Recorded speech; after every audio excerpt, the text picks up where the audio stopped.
মই মানস বৰগোহাঁই মোৰ ঘৰ গোলাঘাট জিলাৰ সৰুপথাৰত এই ভিডিঅ' যোগে মই অসমবাসীক জনাব বিচাৰো যে চৰকাৰ প্ৰশাসনৰ অজস্ৰ বাধা নেওচি কেইবাদিনো বাদ কৰিবাই যোৱা 1 নৱেম্বৰ তাৰিখে পুৱতি নিশা মই সংযুক্ত মুক্তি বাহিনী অসম স্বাধীনৰ এটি ভ্ৰাম্যমান শিবিৰত আহি উপস্থিত হওঁ আৰু সংগঠনত যোগদান কৰোঁ সত্য বিশ্লেষণৰ বাবে অনিচ্ছুক মাতৃভূমিৰ দুৰ্দশা দেখিও নেদেখা ভাওজোৰা ভাৰত ৰাষ্ট্ৰই প্ৰদান কৰা ধন আচৰ্য বা সাময়িক সুখ শান্তিৰ লালসাত স্বজাতিৰ গৰিমা আৰু নিজৰ বিবেক বিক্ৰী কৰা এচাম হালধীয়া সাংবাদিকৰ লগতে একাংশ ব্যক্তিয়ে আমাৰ দৰে যুৱক যুৱতীক হঠতে কৰ্মবিমুখ অশিক্ষিত আৰু স্বাধীনতাৰ অলিক সপোন দেখা পথভ্ৰষ্ট যুৱকৰ দল বুলি কটু সমালোচনাৰে সংগ্ৰামৰ ন্যায্যতাক অপ্ৰাসংগিক কৰা দেখা যায় সেইসকল ব্যক্তিক মই ক'ব খোজো যে আমি পথভ্ৰষ্ট নহয় ভাৰত ৰাষ্ট্ৰৰ কেকুৰা চেপা আৰু তেওঁলোকৰ স্থাৱকসকলৰ আতিশয্যত অতিষ্ঠ হৈ এটা জাতিৰ আজন্ম অধিকাৰ পুনৰ প্ৰতিষ্ঠাৰ হকে আমাক এনে পথ ল'বলৈ বাধ্য কৰাইছে আমাক অশিক্ষিত আৰু কৰ্মবিমুখ বুলি কোৱাসকলক ক'ব বিচাৰো যে গুৱাহাটী ইনষ্টিটিউট অফ টেকনলজিৰ পৰা 2016 চনত মেকানিকেল বিভাগত বিটেক কৰি কলেজৰ পৰা ইণ্ডিগো এয়াৰলাইন্সত নিযুক্তি হৈছিল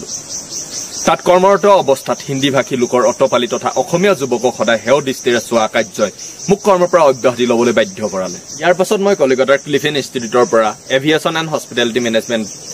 কোৰ্চ কমপ্লিট কৰোঁ তাৰ পাছতে মই জেট এয়াৰৱেজত কৰ্মৰত হওঁ অতি পৰিতাপৰ বিষয় যে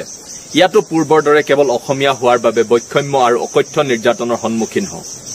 গতিকে মই অসমত থাকি নিজাকৈ ব্যৱসায় আৰম্ভ কৰাৰ সিদ্ধান্ত ল'লো প্ৰথমে Manas aggregators OPC private limited নামেৰে এটা প্ৰতিষ্ঠানৰ আৰম্ভ কৰি milk packeting and food item মেনুফেকচাৰিঙৰ পৰিকল্পনা কৰিছিল বেংকে সহায় কৰাৰ আশ্বাস দিয়াৰ বাবে উদ্যোগটো স্থাপন কৰিবলৈ বাৰীৰ প্ৰায় 200 পৰা 250 জোপা তামোল পাণৰ গছ কাটি পেলাইছিলো বেংক মেনেজাৰৰ পৰামৰ্শ মতে PMGP আঁচনিৰ অধীনত এপ্লাইও কৰিলো কিন্তু গোলাঘাট DICয়ে মোৰ প্ৰজেক্টটো এজন জনৈক আগৰলা উপাধিৰ মানুহক দিলে আৰু বেংকৰ মেনেজাৰে তেওঁ বিচৰা ধৰণে লোনৰ 15% টকা দিব নোৱাৰে এজন অসমীয়া যুৱক হোৱাৰ বাবে লোনটো মোৰ নামত চেনচন নকৰিলে হেহতিয়াকৈ 2022 চনৰ 15 আগষ্টত মই pitpit.com নামেৰে এটি সাৰ্ভিস প্ৰভাইডাৰ এপছ আৰম্ভ কৰিছিলো ইয়াৰ জৰিয়তে আমি ইলেক্ট্ৰিকেল মেকানিকেল IT আৰু মাৰ্কেটিংৰ ক্ষেত্ৰত সাৰ্ভিস প্ৰভাইড কৰিছিলো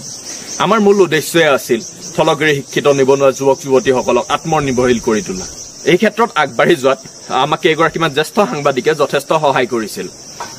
অসমৰ লগতে সমগ্ৰ ভাৰতত এনে হোৱা আগবঢ়োৱাৰ ক্ষেত্ৰত pitpit.comয়ে আছিল প্ৰথম স্থানীয় ৱেবছাইট এই ব্যৱসায়টোত মোৰ লগত প্ৰায় 80 জন থলগিৰি শিক্ষিত নিবনুৱা যুৱক যুৱতী প্ৰত্যক্ষ বা পৰোক্ষভাৱে নিয়োজিত হৈ আছিল কিন্তু আমাৰ একমাত্ৰ পৰিচয় অসমীয়া হোৱাৰ বাবে ভাৰতীয়সকলৰ হেঁচাত অসম চৰকাৰে আমাৰ ৱেবছাইটটো বন্ধ কৰি দিয়ে এটো কেৱল মোৰ ক্ষেত্ৰতে নহয় আজি বছৰ বছৰ ধৰি অন্যায়ভাৱে অসমীয়া যুৱক যুৱতীসকল এনে বঞ্চনাৰ বলি হ'ব লগা হৈছে এতিয়া যিসকলে আমাক সমালোচনা কৰে তেওঁলোকক মই আহ্বান জনাব বিচাৰো যে মোৰ এই কাহিনী সত্যাসত্য আপোনালোকে বিশ্লেষণ কৰক তেতিয়াই বুজি পাব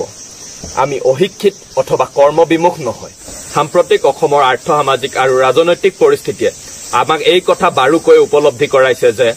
অসম আৰু অসমীয়াৰ অস্তিত্ব ৰক্ষা কৰিবৰ বাবে অসম ভাৰতৰ পৰা পৃথক হ'বই লাগিব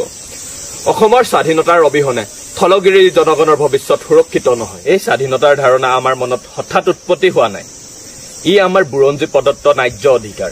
কাৰণ 1826 চনত ব্ৰিটিছ অহাৰ আগমুহূৰ্তলৈকে ভাৰতৰ লগত অসমৰ কোনো আৰ্থ ৰাজনৈতিক সম্পৰ্ক নাছিল নিৰ্গোষ্ঠীয়ভাৱেও আমি ভাৰতৰ পৰা সম্পূৰ্ণ পৃথক আছিলো এই কথা সকলোৰে জ্ঞাত যে আজি ভাৰতীয়সকলৰ সুখন আগ্ৰাসনত অসমৰ এশএবুৰি সমস্যাৰ উপৰিও দুখ কষ্ট কুলাই পাছিয়ে নধৰা হৈছে আজি অসমৰ ৰাজনীতিত ভাৰতীয়সকলৰ হাতৰ মুঠিত ইয়াৰ পৰা উদ্ধাৰ পাবলৈ ভাৰতে আমাৰ বাবে কোনো গণতান্ত্ৰিক পথ খোলা ৰখা নাই কিয়নো নিজকে সৰ্ববৃহৎ গণতন্ত্ৰ বুলি কোৱা ভাৰতৰ সংবিধানত দেশৰ অখণ্ডতা আৰু সাৰ্বভৌমত্বক ৰক্ষা কৰাটো নাগৰিকৰ মৌলিক কৰ্তব্য বুলি কোৱা হৈছে গতিকে আমি আমাৰ ন্যায্য দাবী গণতান্ত্ৰিকভাৱে উপস্থাপন কৰাৰ সকলো পথ ভাৰতৰ সংবিধানে বন্ধ কৰি থৈছে আনকি বিভিন্ন কলা আইন জাপি দি আমাৰ কণ্ঠ ৰুদ্ধ কৰিবলৈ চেষ্টা কৰিছে ই ৰাষ্ট্ৰসংঘৰ নীতিৰো বিৰোধী গতিকে ভাৰতক আমি প্ৰকৃতাৰ্থত কেতিয়াও সুস্থ গণতান্ত্ৰিক ৰাষ্ট্ৰ বুলি ক'ব নোৱাৰো সেয়েহে অসমীয়া জাতিৰ মুক্তিৰ বাবে সহস্ৰ সংগ্ৰামৰ বিকল্প নাই এই কথা আজি প্ৰতিজন থলগিৰিয়ে উপলব্ধি কৰা উচিত আমাৰ প্ৰজন্মৰ যুৱক যুৱতীয়ে অসম ভাৰত সংঘাতৰ ঐতিহাসিক পটভূমি নজনাকৈ আৰু ন্যস্ত স্বাৰ্থ সিদ্ধিৰ বাবে ৰাষ্ট্ৰৰ অপপ্ৰচাৰত ভুল গৈ গৌৰৱ উজ্জ্বল বুৰঞ্জীৰ সত্য তথা বাস্তৱ পৰিস্থিতিক উপলব্ধি কৰিব নোৱাৰিলে অসমীয়া জাতি তিল তিলকৈ নিশেষ হোৱাটো নিশ্চিত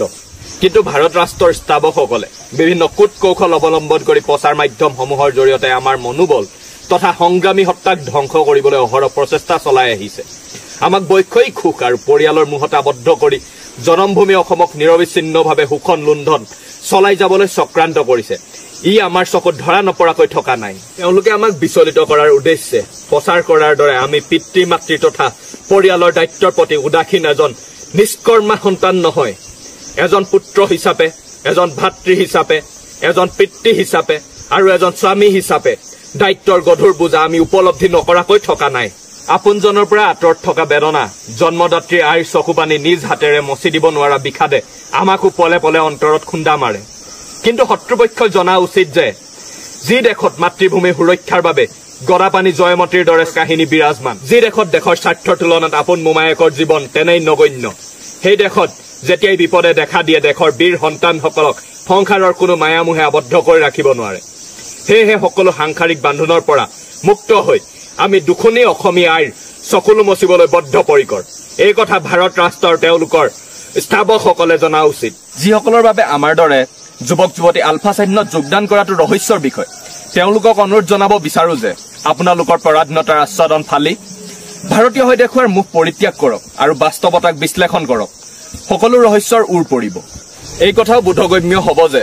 জাতীয় মুক্তি লাভ নকৰা পৰ্যন্ত সংগ্ৰামৰ এই অপ্ৰতিৰোধী ধাৰা অব্যাহত থাকিব। শেষৰজন অসমীয়া জীয়াই থকালৈকে সংযুক্ত মুক্তি বাহিনী অসম স্বাধীন সংগঠনে আগবঢ়াই নিয়া জাতীয় মুক্তি বিপ্লৱৰ গতি স্তব্ধ কৰাটো সম্ভৱ নহয়। কিয়নো জীৱ জন্তুক যেনেকৈ জন্মস্থানৰ পৰা বিতাড়িত কৰিব পাৰি, জীৱশ্ৰেষ্ঠ মানুহক নোৱাৰি। মানৱ জাতিৰ এই নিজস্ব সত্তা, জন্মভূমিৰ প্ৰতি থকা অফুৰন্ত প্ৰেমে মানুহক আন জীৱ জন্তুৰ পৰা পৃথক কৰি শ্ৰেষ্ঠত্ব প্ৰদান কৰে। আমাৰ দৰে বুৰঞ্জী প্ৰসিদ্ধ এটা স্বাধীন জাতিয়ে ৰাজনৈতিক অধিকাৰ অবিহনে কোনো সমস্যাৰ মীমাংসা কৰিব নোৱাৰে। অৰ্থাৎ অসমীয়া জাতিয়ে নিজৰ ভাগ্য নিজে নিয়ন্ত্ৰণ কৰা অধিকাৰ সাব্যস্ত কৰিবই লাগিব। সেয়েহে নৱপ্ৰজন্মৰ যুৱক যুৱতীৰ লগতে শিল্পী, সাহিত্যিক, সাংবাদিক, বুদ্ধিজীৱী, কৃষক শ্ৰমিকে সন্মিলিতভাৱে সংগ্ৰামখনক সকলো দিশৰ পৰা আগুৱাই লৈ যোৱাটো সময়ৰ দাবী তথা আমাৰ সকলোৰে ঐতিহাসিক দায়িত্ব আৰু কৰ্তব্য। জয় আই অসম।